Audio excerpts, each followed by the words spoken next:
They're sacred words that have defined the Jewish faith for millennia, and they've echoed through Norwich Synagogue on Earlham Road since it opened in 1969.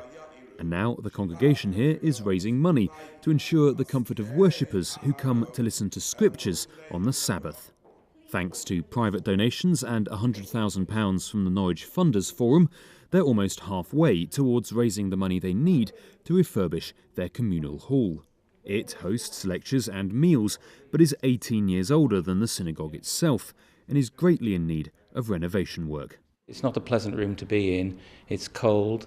The heating is on night storage. It's very inflexible, so you're either very warm or very cold. We want to create a warm, inviting space so that people feel welcome and comfortable, that they're here for a purpose, which is to learn about Judaism and have a good experience at the same time. It's definitely not fit for purpose anymore. The toilets are not accessible by people with any level of disability, particularly the gents. And it's not a welcoming space. We want to be able to invite children and families to come into the building and be welcomed and feel that this is a nice place to be. The earliest record of Jews in Norwich comes from just after the Norman conquest in the 11th century.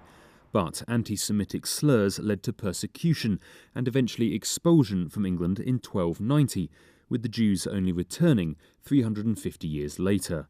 This Victorian-era synagogue on King Street was destroyed during a World War II bombing raid, leading to a campaign for a new site, with the foundation stone of the current one laid in 1968. One of the things we want to do is to have fixed museum space within our new building where we can actually demonstrate the history of Judaism in Norfolk. It's lovely for our congregation, but we're a few people. What we want to ensure is a lasting legacy for the people of Norfolk and East Anglia for the future.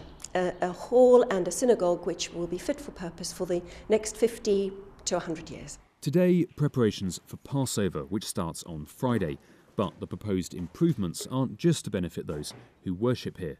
Around 3,000 schoolchildren visit every year to learn about the Jewish faith and the influence it's had on the region's history.